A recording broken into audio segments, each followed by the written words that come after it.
Welcome, Jack Fleming Artistry. I brought y'all along with me on a job today, working on a buddy of mine here's 66 C10. I'm gonna walk y'all around it real fast. I've already started working on it. I actually start up here and show you guys. I already did a little piece in the center. I'm gonna do a little bit more to that, keeping it simple. This is one of my favorite body styles for a Chevy truck. And I don't want to take away from the body lines on it by making it too busy. We've added a little bit of blue, a little bit of green here. Kind of the main reason actually that we're doing it. Let me take you to the other side. It's a little bit older paint, but it's still good paint. It's got a good paint job on it, but it's got some chips in it. You can see that down here. So we're kind of camouflaging them. Run the long lines, filling those colors in. Let me flip you on that again. You can see where I started before I did those, but I'm just putting some blue in there. I can't match it because of the metallics, not with the paints that I have for striping, but I'm going to do that, and we're going to come with a design that's going to go over it just to camouflage it. The other things that we're doing, we're going to fill in the letters on the back. There's a lot of blue back here. That's just going to make that back end on this pop an awful lot. And here in the corners, we had a little bit more damage again. I've stopped these, turned it into a little bit of design work, just to kind of end that on kind of a neat note. Good looking truck. Again, kind of walking around on it. He said it's all stock. It's got the original engine in it. Obviously, it's had a little bit of suspension work done to it. I think he said it's a 2.4 drop. I think it looks pretty good. Those tires look like they would get you down the road feeling nice. Enough meat on them. Oh, before I get started here, I made a little note because I had an idea of how to make this work and try to hide some of this. So I'm going to try and follow my idea here, but I'm trying to go across that color. Again, we're not going to hide it perfectly, but we're just trying to make it look okay. It's not a big gray hole anymore.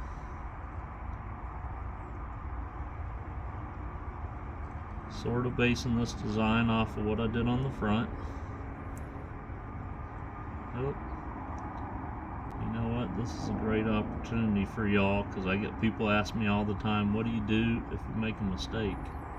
And I don't like how wide that is, so I'm going to wipe it and fix it. It's kind of because I didn't anticipate that body roll just right. I need to twist my brush a little bit more, headed into that, so it doesn't get too fat on me. Clean up this part where it crosses over the green. Let it be a little wide up here at the front. And my thinking is I'm going to bring this line right across this, which it's rough in there because it's chipped out. But sometimes things are what they are. Let me try to make them work. Let me go palette my brush real fast before I pull this other line.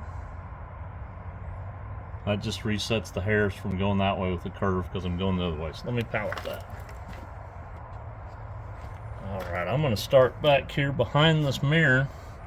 I've got such a long deal up front. I want to go kind of long here. I'm going to stay underneath this body curve, this body line. We come out and up, and we're going to come match that in there.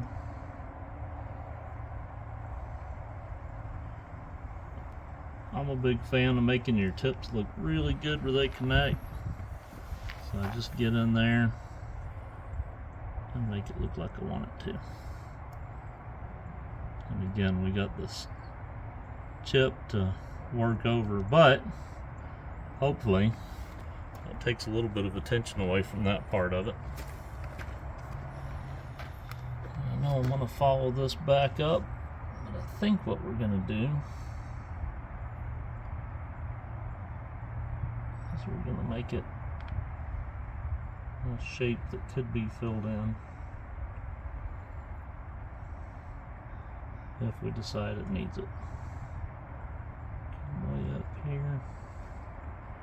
I'm going to stop about right there, lifting off slowly. pallet again. I got a loose hair here. Pull that out or it's going to wreak havoc. We're going to close this off. Not a fan of open lines.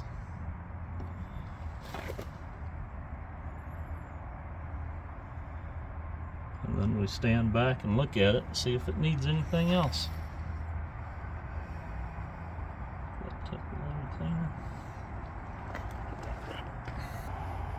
So I'm looking at it from back here, and I know I'm on the fence. I'm going to do the other side, and if I make a decision to add more to it, I'll come back and add more to it. Alright, so I've sat here and game planned it a little bit. You can see my pencil lines. I'm going to pull that and we'll see what it looks like, but I think that's going to add a little bit more to it and finish it off. The 66 was the last year of the first gen of C10 pickups. Don't remember if he said this one came with the 292 or the 327 in it, but as I mentioned earlier, he said it still had the original engine in it, which is pretty cool to me. I think personally in this generation of C10, I probably like the 62 and 63s the most. Really don't like the hood on the 60 and 61s. They've got the little Chevy looking deals in the front of the hood that on the sides that, I don't know, doesn't really match the rest of the truck neatly. I believe 64s, whenever they changed the windshield on it, and it didn't wrap around anymore. And I kind of like I said, on the 62 and 63s, the way that that pillar is on the front part of the windshield. I like the way that it looks with the rest of the truck. But that's a really small change, you know. These are still really cool looking trucks. The generation after this looks pretty good, but I really do like the body lines on the first gen of C10 trucks. And that's something here as a pinstriper, whenever I'm working on this, I really don't want to take away from. I don't want to do something that draws your eye to it so much that you don't pay attention to the lines on this. That's why these lines that I'm doing right here, trying to get them to flow, you know, with the rest of the lines and stuff on the truck, making them a little bit longer and all, so that your eye continues to carry down that body line. For me as a pinstriper, I feel that it's my job to accent the truck and not to try and stand out and show my work above the truck. I guess that's kind of what I'm getting to with this. I did try to do a little bit of research on these and look it up, and I thought it was kind of interesting. I think, from what I can tell, that the first gen of the C10 was one of the last things that Harley Early was part of designing for General Motors, which I don't know if you guys look at automotive designers and stuff, but he was pretty influential. I guess that's maybe a little bit of an understatement. Some people say that he basically revolutionized design and stuff within automotive design, introducing the concept car and stuff like that. So it's kind of cool if this is part of his legacy. To me, it kind of stands out as that. It seems like after this generation of Chevy trucks and a lot of the early 60s, probably up to I think 62 or something like that, GM cars, maybe 64, designs really start to take a change in a different direction.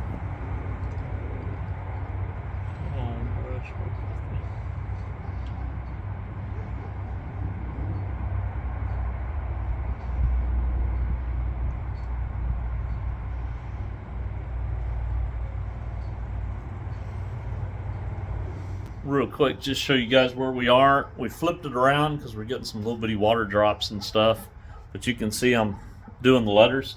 I'm sitting here pointing at the phone, getting the letters and stuff here. It's gonna look really good. Show you guys a little bit more as we progress on it.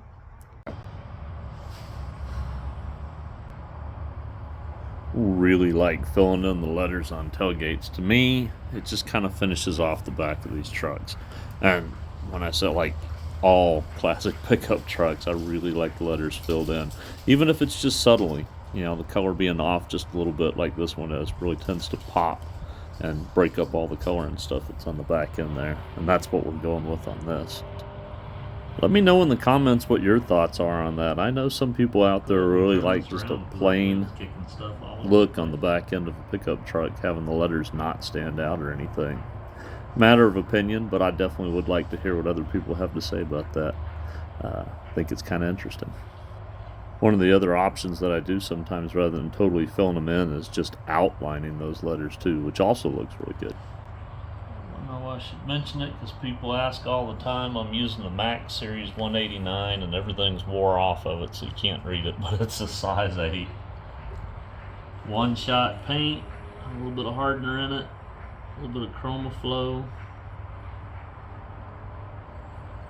Thinning my paint with high temp reducer, even though it's not a high temp outside.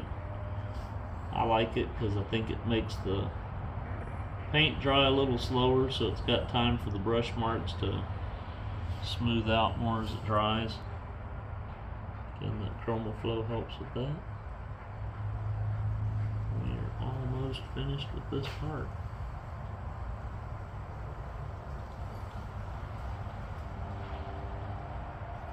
I like to come back and smooth my brush strokes out a little bit more, using a wide brush so that I have less of them. When I used to paint houses, we called this laying the paint off. Alright, I just finished up. Spared showing you guys me putting the signature on. If you've watched the channel, you've seen it a whole bunch of times. Let me give you guys a walk around on this real quick. I love how this color pops on this blue. It looks really good. There's a lot of metallic in this too, so it kind of has a different deal because this doesn't have that color change in it and the rest does. That kind of makes it, I don't know, a little bit extra cool. If y'all like me bringing you along on these jobs, please let me know in the comments. I'm thinking I'm going to try and do more of that in future videos here. I kind of like it. If you like this video, click like, subscribe please if you want to see more, and there should be 2 videos that pop up here soon, and you can click on one of those if you want to watch the next one it suggests. Y'all have a good day. Bye.